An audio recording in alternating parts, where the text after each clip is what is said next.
नमस्कार, जय हिंद दोस्तों। मैं अंकित कुमार अपने अजय गुरुकुल में आप सभी का हार्दिक स्वागत करता हूं। आशा करता हूं आप सभी लोग बहुत ही अच्छे होंगे। हौसला दो किसी की टूटती हुई उम्मीदों को, हौसला दो किसी की टूटती हुई उम्मीदों को, सहारा दो किसी के थकते हुए कदमों को, सहारा दो किसी के थकते हुए कदमों को।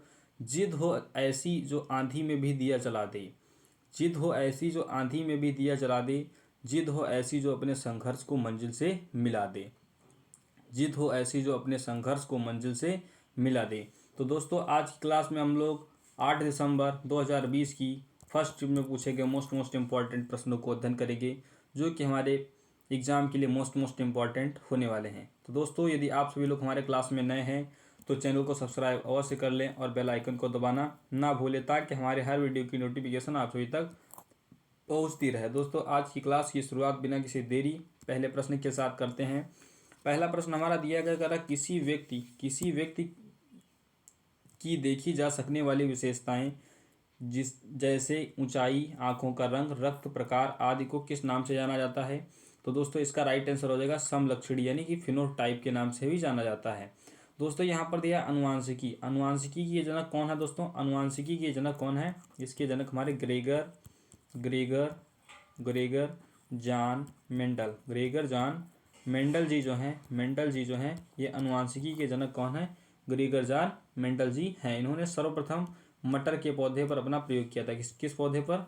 मटर के पौधे पर इन्होंने सबसे पहले अपना प्रयोग कहाँ किया था? मटर के पौधे पर अपना प्रयोग किया था। बढ़ते हैं अगले प्रश्न की ओर। अगला प्रश्न हमारा दिया करें, निम्नलिखित में से कौन सा राष्ट्र 2018 में राष्ट्रमंडल खेलों में पदक तालिका में शीर्ष स्थान पर था? तो दोस्तों, ऑप्शन ए में दिया करा भारत, या ऑस्ट्रेलिया, या कनाडा, या हमारा दिया है ऑप्शन फोर्थ में दिया है इंग्लैंड। तो दोस्तों, इसका राइट आंसर क्या हो जाएगा? इसका राइट आंसर हो जाएगा हमारा ऑस्ट्रेलिया। क्या हो जाएगा? ऑस्ट्रेलिया हो जाएगा। 2022 की बात करते हैं। ये हमारा कहाँ हो रहा था? बर्मिंघम में कहाँ हो रहा था? कहाँ हो रहा था? बर्मिंघम में हो रहा था। कहाँ हो रहा था? बर्मिंघम में हो रहा था दोस्तों। इसमें भी पदक तालिका में जो है कौन शीर्ष स्थान पर था? ये भी हमारा ऑस्ट्रेलिया ही शीर्ष स्थान पर था। कौन था? ऑस्ट्रेलिया ही शीर्ष स्थान पर था। दोस्तों, इसने इस बार कुल टोटल कितने मेडल जीते? तो इसने कुल टोटल 178 मेडल लेकर ऑस्ट्रेलिया ने सबसे पहला स्थान हासिल किया, जिसमें से इसने 67 गोल्ड हासिल किए थे। कितने गोल्ड हासिल किए थे? इसमें जो 67 गोल्ड इसने हासिल किए थे। बात करते हैं दोस्तों, यहाँ पर हमारा भारत का स्थान इसमें क्या था? भारत का स्थान था चौथा। भारत का स्थान कौन था? चौथा था 2022 में। और बात करते हैं, भारत ने जो है 22 स्वर्ण कितने जीते हैं? 22 स्वर्ण पदक जीते हैं। और टोटल कुल मिलाकर 61 पदक जीते हैं। कितने पदक जीते हैं? टोटल मिलाकर 61 पदक भारत ने जो है राष्ट्रमंडल 2022 में जो बर्मिंघम इंग्लैंड में हुआ था उसमें कितने जीते हैं? हमारे 61 पदक जीते हैं और चौथे स्थान पर रहा है। पहले स्थान पर कौन हमारा रहा? ऑस्ट्रेलिया। अब इस साल भी 2022 में भी रहा था। कह रहा है कि अगला प्रश्न करा, 2019-20 में नियतावधि के लिए सरकार द्वारा घोषित प्रति कुंटल धान की न्यूनतम समर्थन मूल्य MSP मिनिमम सेलिंग प्राइस की राशि कितनी थी? तो दोस्तों, इसका राइट आंसर हो जाएगा हमारा 1850 रुपये। 1815 रुपये जो है इसकी न्यूनतम समर्थन मूल्य था धान का 2019-20 में। मिनिमम सेलिंग प्राइस कभी कोई एग्जाम में पूछ लेता है कि MSP का फुल फॉर्म क्या होता है। दोस्तों, MSP का फुल फॉर्म क्या? Minimum selling price. दोस्तों, MSP का फुल फॉर्म हो जाएगा। अगले प्रश्न की ओर बढ़ते हैं। अगला प्रश्न हमारा दिया हुआ है, कह रहा है कि पहला आंग्ल मैसूर युद्ध किसके बीच में लड़ा गया था? कौन सा? पहला आंग्ल मैसूर युद्ध किसके बीच में लड़ा गया था? तो दोस्तों, इसका राइट आंसर क्या हो जाएगा? ऑप्शन ए में देगा फर्रुखसियर और अंग्रेजों के मध्य में, या हैदर अली और अंग्रेज खान के मध्य में लड़ा गया था। तो दोस्तों, इसका राइट आंसर हो जाएगा, क्या हो जाएगा? हैदर अली और अंग्रेजों के मध्य में लड़ा गया था। किसके मध्य में? हैदर अली और अंग्रेजों के मध्य में ये लड़ा गया था। दोस्तों, यहाँ पर हमारा ये बात करते दोस्तों, ये कब लड़ा गया था? दोस्तों, ये हमारा लड़ा कब गया था? ये हमारा लड़ा गया था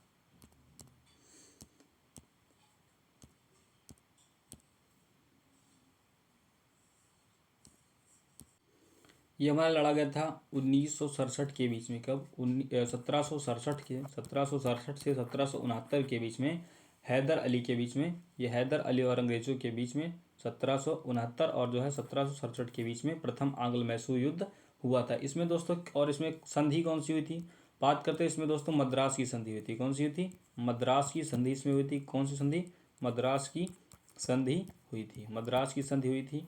और बात करते हैं दोस्तों ये प्रथम आंग्ल मैसूर युद्ध हो गया। और द्वितीय आंग्ल मैसूर युद्ध की बात करते हैं दोस्तों। द्वितीय आंग्ल मैसूर युद्ध जो हमारा 1780 से 1782 तक चला। कब तक चला, 1780 से 1782 तक चला दोस्तों। इसमें जो है हैदर अली की मृत्यु हो गई। इसमें हैदर अली की मृत्यु इसी में हो गई थी। द्वितीय आंग्ल मैसूर युद्ध में किसकी मृत्यु हो गई थी दोस्तों, हैदर अली की मृत्यु हो गई थी। और इसके बाद में इसका बेटा जो था टीपू सुल्तान, कौन था, इसका बेटा जो टीपू सुल्तान था, उसने जो है अपनी सेना का नेतृत्व किया था दोस्तों। बात करते हैं यहाँ पर जो हमारा सेकंड जो है आंग्ल मैसूर युद्ध हुआ था, इस समय जो है कौन सी संधि हुई थी दोस्तों, इस समय हमारी मंगलौर की संधि हुई थी। कौन हुई थी, मंगलौर की संधि दोस्तों ये हुई थी। कब हुई थी, जब हमारा द्वितीय आंग्ल मैसूर युद्ध हुआ था। कब हुआ था, ये हमारा 1780 से 1782 ईस्वी के मध्य में हुआ था। कब हुआ था, 1780 से 1782 ईस्वी के बीच में हुआ था। उसके बाद में बात करते हैं दोस्तों यहाँ पर तृतीय आंग्ल मैसूर युद्ध, कौन सा, थर्ड आंग्ल मैसूर युद्ध कब हुआ था, ये दोस्तों 1790 से 1792 में हुआ था। 1792 में हुआ था दोस्तों। बात करते दोस्तों इसमें 1792 हुआ था। इसमें श्रीरंगपट्टनम की संधि हुई थी। किसकी, श्रीरंगपट्टनम की संधि हुई थी, पट्टनम की संधि हुई थी। ये दोस्तों टीपू सुल्तान, इसमें जो है टीपू सुल्तान लड़ा था। टीपू सुल्तान और अंग्रेज़ों के बीच में हुआ था। टीपू सुल्तान और अंग्रेज़ों के बीच में श्रीरंगपट्टनम की संधि हुई थी। पूछ लेता है एग्जाम में हमारी कई बार पूछा गया है, श्रीरंगपट्टनम की संधि जो है कब हुई थी, डेट पूछ लेता। अभी हमारे एग्जाम में पिछले ही इसमें दिल्ली पुलिस में ही पूछा गया है कि श्रीरंगपट्टनम की संधि कब हुई थी दोस्तों। इसका राइट आंसर था हमारा 1790 से 1792 के बीच में हुई थी दोस्तों। जो हमारे तीसरा आंग्ल मैसूर युद्ध हुआ था, इसमें जो है EIC ने जो है, EIC का मतलब समझ रहे हो, ये हमारी कौन सी कंपनी जो है, कंपनी जो ये हमारी थी, जो ईस्ट इंडिया कंपनी के नाम से भी जानते थे, EIC से शॉर्ट में, ईस्ट इंडिया कंपनी ने जो है इसके आधे राज्य को जो है इसने हड़प लिया था। उसके बाद में दोस्तों हमारा हुआ था चतुर्थ आंग्ल मैसूर युद्ध। कौन था हुआ था, उसके बाद में हमारा हुआ था चतुर्थ आंग्ल मैसूर युद्ध। ये हमारा कब से कब तक हुआ, ये दोस्तों हमारा 1796 से 1796 से दोस्तों 1799 तक हुआ था। कब हुआ था, 1796 से 1799 तक हुआ था। इसमें दोस्तों टीपू सुल्तान की इसमें मृत्यु हो गई थी। टीपू सुल्तान की मृत्यु दोस्तों इस चतुर्थ आंग्ल मैसूर युद्ध में टीपू सुल्तान की मृत्यु हो गई थी दोस्तों। पहले हैदर अली का बेटा कौन था, टीपू सुल्तान था दोस्तों। हैदर अली ने दो आंग्ल मैसूर में, प्रथम द्वितीय में हैदर अली ने भाग लिया, और तृतीय और चतुर्थ में जो है टीपू सुल्तान ने भाग लिया दोस्तों। 1799 में टीपू सुल्तान की मृत्यु हो गई। और इस समय जो है EIC का नेतृत्व वेलेचली कर रहा था। कौन कर रहा था, वेलेचली कर रहा था दोस्तों। इसने सहायक संधि पर सर्वप्रथम वेलेचली कर रहा था दोस्तों। बात करते हैं, इसने जो है वेलेचली ने सर्वप्रथम सहायक संधि के नाम पर दोस्तों हैदराबाद को मिला लिया था। किसको, हैदराबाद को मिला लिया था। किसको मिला था, हैदराबाद को इसने जो है सहायक संधि के तौर पर इसने हैदराबाद को सबसे पहले कब मिला था, इसने 1798 में हैदराबाद को मिला लिया था। कब मिला लिया था, 1798 हैदराबाद को मिला लिया था। बढ़ते हैं अगले प्रश्न की। अगला प्रश्न देखता है, कह रहा है कि निम्नलिखित में से कौन सा राष्ट्र वित्त वर्ष 2019-20 में भारत का शीर्ष व्यापारिक भागीदार रहा था। तो दोस्तों इसका राइट आंसर हो जाएगा संयुक्त राज्य अमेरिका जो है 2019-20 में सबसे बड़ा देश, भारत देश का व्यापारिक भागीदार रहा था। अगला प्रश्न दिया कर भारत के संविधान के अनुच्छेद 213 से घोषित अध्यादेश निम्न में से किसके द्वारा प्रत्याहत किया जा सकता है। तो दोस्तों इसका राइट आंसर हो जाएगा, फर्स्ट हो जाएगा, राज्यपाल जो है राज्यपाल पर अध्यादेश दोस्तों आर्टिकल 213 के द्वारा राज्यपाल पर अध्यादेश जारी किया जा सकता है दोस्तों। यहाँ पर महान्यायवादी दिया दोस्तों, महान्यायवादी भारत का सबसे बड़ा वकील होता है। यह आर्टिकल दोस्तों 76 के अंतर्गत महान्यायवादी होता है। उसके बाद दोस्तों बात करते हैं यहाँ पर प्रधानमंत्री दोस्तों, प्रधानमंत्री की बात करते हैं। प्रधानमंत्री भारत का जो है ये प्रेसिडेंट जो है राष्ट्रपति नामित करता है, आर्टिकल 75 के अंतर्गत नामित करता है। मुख्यमंत्री दोस्तों आर्टिकल 164 के तहत दोस्तों मंत्रिपरिषद का, राज्यपाल मंत्रिपरिषद का गठन करता है। दोस्तों आर्टिकल ऐसा 164 में ऐसी बात कही गई है। बात करते हैं दोस्तों यहाँ पर हमारी प्रधानमंत्री और महान्यायवादी। प्रधानमंत्री और महान्यायवादी और राज्यपाल, इन तीनों लोगों की नियुक्ति कौन करता है दोस्तों? इन तीनों लोगों की नियुक्ति राष्ट्रपति के द्वारा की जाती है। किसके द्वारा? राष्ट्रपति के द्वारा इन तीनों लोगों की नियुक्ति की जाती है। मुख्यमंत्री की नियुक्ति दोस्तों राज्य के राज्यपाल के द्वारा की जाती है। इसके द्वारा राज्य के राज्यपाल के द्वारा जो है मुख्यमंत्री की नियुक्ति की जाती है। और राज्यपाल की नियुक्ति कौन करता है दोस्तों? राज्यपाल की नियुक्ति आप सभी को बता दिया हमने, राष्ट्रपति करता है। और बढ़ते हैं अगले प्रश्न की ओर। अगला प्रश्न हमारा दिया कर रहा है कि अगस्त 2022 की स्थिति के अनुसार भारत के राष्ट्रीय मानवाधिकार आयोग के अध्यक्ष कौन थे? तो दोस्तों ऑप्शन ए में दिया हुआ कर न्यायमूर्ति कर साइरिक एक जोसेफ, या न्यायमूर्ति प्रफुल्ल चंद्र पंत, या न्यायमूर्ति पिनाकी चंद्र घोष, या न्यायमूर्ति एच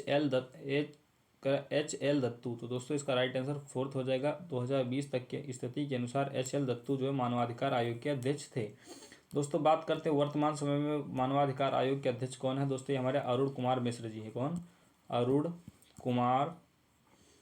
कुमार मिश्र जी हैं। अरुण कुमार मिश्र जी जो हैं ये हमारे वर्तमान समय में क्या हैं? वर्तमान समय में हमारे राष्ट्रीय मानवाधिकार आयोग के अध्यक्ष हैं। और बढ़ते हैं अगले प्रश्न की ओर। अगला प्रश्न देखते हैं हमारा क्या है। क्या निम्नलिखित में से किस खनिज के अभाव के कारण ऑस्टियोपोरोसिस रोग हो जाता है? कौन सा? ऑस्टियोपोरोसिस रोग हो जाता है, पोरोसिस हो जाता है। दोस्तों इसका राइट आंसर क्या हो जाएगा? सोडियम या लौह के कारण, या कैल्शियम या फ्लोराइड। तो दोस्तों इसका राइट आंसर हो जाएगा कैल्शियम के कारण। कैल्शियम के अभाव के कारण कौन सा रोग होता है? हमारा ऑस्टियोपोरोसिस रोग हो जाता है। बात करते हैं यहाँ पर दोस्तों लौह दिया, तो दोस्तों लौह की बात करते हैं दोस्तों आयरन की कमी से कौन सा रोग होता है? आयरन की कमी से हमारा कौन सा? एनीमिया रोग हो जाता है। कौन सा? एनीमिया रोग हो जाता है। एनीमिया रोग हो जाता है। कौन सा? एनीमिया रोग हो जाता है। दोस्तों इसके लिए हरी सब्जियां, पालक है, हरी सब्जियां पालक आदि का सेवन जो है इसके लिए बहुत ही लाभदायक होता है। बढ़ते हैं दोस्तों अगले प्रश्न की ओर। अगला प्रश्न है 1905 में बंगाल के विभाजन को अंजाम देने वाले भारत के जो है ब्रिटिश वायसराय का क्या नाम था? तो दोस्तों इसका राइट आंसर हो जाएगा झंडू बाम करजन। कौन था? ये झंडू बाम करजन जो था ये उस समय वायसराय था। कौन था? करजन था। दोस्तों बात करते हैं ये हमारा बंगाल विभाजन को अंजाम देने वाला ब्रिटिश वायसराय कौन था? ये हमारा ये कौन था? हमारा करजन था। बात करते दोस्तों बंगाल विभाजन की डेट हमारी कब रखी गई थी? इसकी डेट हमारी 16 अक्टूबर कब रखी थी? 16 अक्टूबर 1905 ईस्वी को जो है बंगाल विभाजन की डेट रखी गई थी। दोस्तों इसके पहले हमारा 7 अगस्त 1905 ईस्वी को कोलकाता के टाउन हॉल में जो है क्या किया था? विदेशी वस्तुओं का बहिष्कार किया गया था। किसका दोस्तों? किसका बहिष्कार किया गया था? दोस्तों विदेशी वस्तुओं का बहिष्कार कब किया गया था? विदेशी वस्तुओं का बहिष्कार हमारा 7 अगस्त 1905 ईस्वी को विदेशी वस्तुओं का बहिष्कार किया गया था। दोस्तों इसीलिए 7 अगस्त को हम स्वदेशी दिवस मनाते हैं। कौन सा? इसलिए 7 अगस्त को स्वदेशी दिवस भी मनाते हैं। और दोस्तों 7 अगस्त को कौन सा दिवस मनाते हैं? 7 अगस्त को हम भाला फेंक दिवस भी मनाते हैं। कौन सा? भाला फेंक दिवस भी मनाते हैं। क्योंकि दोस्तों 7 अगस्त 2020 को टोक्यो ओलंपिक में नीरज चोपड़ा ने भाला फेंक प्रतियोगिता में गोल्ड मेडल, भारत को एकमात्र गोल्ड मेडल दिलाया था। दोस्तों यहाँ पर दिया कर इरविन, क्या दिया था? ये दिया है इरविन। दोस्तों इरविन की बात करते हैं दोस्तों, इरविन की बात करते हैं। यहाँ पर इरविन हमारा कब से, इसने जो है इसके बीच में 5 मार्च 1931 में गांधी इरविन समझौता हुआ था। कौन सा? गांधी इरविन समझौता हुआ था। कब हुआ था? ये 5 मार्च 1931 गांधी इरविन समझौता कब हुआ था? ये हमारा 1931 ईस्वी को, 5 मार्च 1931 ईस्वी को हुआ था। और दोस्तों यहाँ पर दिया हमारा कर हार्डिंग। कौन दिया है? ये लॉर्ड के, इनके सब के आगे से लॉर्ड हटाओ और लिखो यहाँ पर हार्डिंग। क्या लिखो? हार्डिंग कौन था? ये दोस्तों इसके समय दोस्तों 1911 ईस्वी में, कब? 1911 ईस्वी में दोस्तों हमारा हुआ था दिल्ली दरबार लगा था। 1911 ईस्वी में हमारा दिल्ली दरबार लगा हुआ था, जिसमें जो है चीफ गेस्ट कौन थे? ये हमारे जॉर्ज पंचम जी थे। कौन थे? चीफ गेस्ट हमारे जॉर्ज पंचम जी जो भारत के दौरे पर आए थे। गेटवे ऑफ इंडिया जो हमारा कहाँ, इंडिया गेट जो कि हमारा कहाँ स्थित है? इंडिया गेट हमारा कहाँ स्थित है? ये हमारा दिल्ली में स्थित है दोस्तों। जब ये आए थे दोस्तों तब इंडिया गेट का निर्माण किया गया था। बात करते हैं दोस्तों ये दिल्ली आए थे यहाँ पर, इसके बाद में यहीं पर बंगाल विभाजन को रद्द कर दिया गया था। बंगाल विभाजन को हार्डिंग के समय ही, किसके समय, हार्डिंग के समय ही बंगाल विभाजन को रद्द कर दिया गया था। बंगाल विभाजन को रद्द कर दिया गया था। कब रद्द किया गया था, ये हमारा 1911 ईस्वी को बंगाल विभाजन को रद्द कर दिया गया था। और बात करते हैं 1911 के बाद में 1911 में भारत की राजधानी थी हमारी कोलकाता। कौन सी थी, कोलकाता थी। उसके बाद में हमारा 1900, जब हमारा 1911 के बाद में 1911 में प्रस्ताव आया भारत की राजधानी नई दिल्ली बनाने का। दोस्तों 1912 में भारत की राजधानी नई दिल्ली बन गई। 1912 में इसमें भारत की राजधानी दिल्ली बन गई। कहाँ बन गई, भारत की राजधानी 1912 में नई दिल्ली बन गई। और इरविन के बारे में आप सभी को बता चुके, कर्जन हो गया, हार्डिंग हो गया। और प्रसिद्ध यात्री लेखक इब्न बतूता 14वीं शताब्दी में भारत सहित कई देशों का भ्रमण किया। वे निम्नलिखित में से किस देश के निवासी थे। तो दोस्तों यहाँ पर ऑप्शन ए में दिया करा मोरक्को। कहाँ का इब्न बतूता, दोस्तों ये कहाँ का निवासी था, ये मोरक्को का निवासी था। दोस्तों इसकी पुस्तक का नाम, इब्न बतूता की पुस्तक का नाम क्या है, इसकी पुस्तक का नाम अल रेहला है। कौन सा, अल रेहला जो है, इसकी पुस्तक का नाम क्या है, अल रेहला। दोस्तों इसकी पुस्तक का नाम, इब्न बतूता की पुस्तक का नाम क्या है, अल रेहला है। दोस्तों ये कहाँ का निवासी था, ये मोरक्को का निवासी था। बढ़ते हैं दोस्तों अगले प्रश्न की और अगला प्रश्न देखते हैं हमारा क्या है। निम्नलिखित में से किसे क्रिकेट के तीनों प्रारूपों में सर्वाधिक अंतर्राष्ट्रीय रन बनाने का गौरव प्राप्त है। तो दोस्तों इसका राइट आंसर क्या हो जाएगा, इसका राइट आंसर हमारा हो जाएगा महेंद्र सिंह धोनी या रिंकी पेंटिंग या डॉन ब्रैडमैन या सचिन तेंदुलकर। दोस्तों अपने सचिन तेंदुलकर जो हैं इन्हें जो है अंतर्राष्ट्रीय रन बनाने का सर्वाधिक गौरव प्राप्त हुआ है सचिन तेंदुलकर जी को। सचिन तेंदुलकर जी को बात करते 2014 में भारत रत्न से भी सम्मानित किया गया था। दोस्तों कब, 2014 में। और 1998 में दोस्तों इन्हें राजीव गांधी खेल रत्न पुरस्कार से भी सम्मानित किया गया था, जिसे वर्तमान समय में दोस्तों किस नाम से जानते हैं, जिसे वर्तमान समय में हम मेजर ध्यानचंद पुरस्कार के नाम से भी जानते हैं। अगला प्रश्न अगर निम्नलिखित में से किस राष्ट्र ने पुरुषों की हॉकी में अधिकतम ओलंपिक में स्वर्ण पदक जीते। दोस्तों इसका राइट आंसर क्या है, ऑस्ट्रेलिया या नीदरलैंड या पाकिस्तान। इसका राइट आंसर है भारत। क्या हो जाएगा, राइट आंसर हो जाएगा भारत। भारत को दोस्तों सर्वाधिक गोल्ड मेडल किसने दिलाए थे। दोस्तों भारत को सर्वाधिक गोल्ड मेडल हमारे मेजर ध्यानचंद जी ने दिलाए थे। किसने दिलाए थे, मेजर ध्यानचंद जी ने। किसने, मेजर ध्यानचंद जी ने सर्वाधिक मेडल हॉकी में दिलाए थे। दोस्तों मेजर ध्यानचंद जी की हॉकी इस हॉकी में जो है, इस जो बॉल थी इस तरह से चिपक जाती थी कि लोगों को डाउट हो जाता था कि ऐसा तो नहीं कि इनकी जो है हॉकी में चुंबक लगा हुआ है। तो दोस्तों एक बार जो है ग्राउंड में ऐसा हो रहा था कि मेजर ध्यानचंद जी अपना उसमें खेल रहे थे, कोर्ट में, मैदान में जो है हॉकी चल रही थी हॉकी। तो दोस्तों देखा, दर्शकों ने देखा जो उसमें, वो लोग कहने लगे कि इनकी जो है हॉकी जो है इस हॉकी में क्या है, इस हॉकी में चुंबक लगा हुआ है। तो इस तरह से ये हॉकी गेंद को हॉकी में फंसा कर ले जा रहे थे कि उनसे इससे हट ही नहीं रही थी हॉकी से गेंद। तो दोस्तों उनको जब डाउट हुआ तो उन्होंने इस हॉकी को तोड़वाया, इस हॉकी को उन लोगों ने तोड़वाया और तोड़वा कर कहने लगे देखते हैं इसमें शायद चुंबक हो, लेकिन उसमें कुछ भी नहीं था दोस्तों। इसलिए वो लोग शर्मिंदा हुए कि हम ऐसा करके, हमने सोचा था कि शायद इसमें कुछ होगा, लेकिन इस बात से हम शर्मिंदा हैं। और फिर इन्होंने फिर से गेम शुरू किया और इन्होंने भारत को बहुत ही शीर्ष स्थान तक ले गए, ओलंपिक में ढेर सारे हॉकी में पदक दिलाए। इसलिए दोस्तों इनके नाम पर जो है हम राजीव गांधी खेल रत्न पुरस्कार का नाम बदल कर क्या कर दिया है, राजीव गांधी खेल रत्न पुरस्कार का नाम बदल कर क्या कर दिया गया है, मेजर ध्यानचंद पुरस्कार कर दिया। कौन सा, मेजर ध्यानचंद पुरस्कार कर दिया गया है। कब कर दिया गया, 2020 में किया गया था। दोस्तों बात करते हैं इसकी राशि कितनी है। दोस्तों इसकी राशि हमारी 25 लाख रुपए, मेजर ध्यानचंद पुरस्कार की राशि कितनी है, 25 लाख रुपए है। और इन्हीं के जन्म दिवस पर हम कौन सा दिवस मनाते हैं दोस्तों, 29 अगस्त को इनका जन्म दिवस है। 29 अगस्त को इनका जन्म दिवस है। इन्हें हॉकी को जादूगर के नाम से भी जानते हैं। और दोस्तों 29 अगस्त को हम राष्ट्रीय खेल दिवस के रूप में भी मनाते हैं। कौन सा, राष्ट्रीय खेल दिवस के रूप में भी मनाते हैं। बढ़ते हैं दोस्तों अगले प्रश्न की और अगला प्रश्न देखते हैं हमारा क्या है। जादूगोड़ा यूरेनियम खदान किस राज्य में स्थित है। जादूगोड़ा यूरेनियम खदान किस राज्य में स्थित है। तो दोस्तों इसका राइट आंसर होगा झारखंड में। जादूगोड़ा यूरेनियम की खदान कहाँ स्थित है, ये हमारी झारखंड में स्थित है। और बढ़ते हैं अगले प्रश्न की ओर। अगला प्रश्न हमारा दिया करा है कि निम्नलिखित में से किस वर्ष मोहनदास ने गांधी और लॉर्ड इरविन के बीच में गांधी इरविन संधि पर हस्ताक्षर किए थे? तो दोस्तों इसका राइट आंसर क्या हो जाएगा? इसका राइट आंसर होगा 1931। दोस्तों आप सभी को डेट भी हमने बताई थी। डेट कौन सी बताई थी? 5 मार्च। कौन सी? 5 मार्च 1931 ईस्वी को जो है गांधी इरविन समझौता हुआ था। गांधी जी और इरविन के बीच में हुआ था। दोस्तों बात करते हैं 1942 में। 1942 में हमारा क्रिप्स मिशन आया था। क्रिप्स मिशन आया था। कौन सा? क्रिप्स मिशन आया था। क्रिप्स मिशन कब आया था? ये हमारा क्रिप्स मिशन 9 अगस्त। कब आया था? 9 अगस्त 9 अगस्त 9 अगस्त 1942 ईस्वी को कौन सा मिशन आया था? क्रिप्स मिशन आया था। दोस्तों क्रिप्स मिशन का, अरे दादा,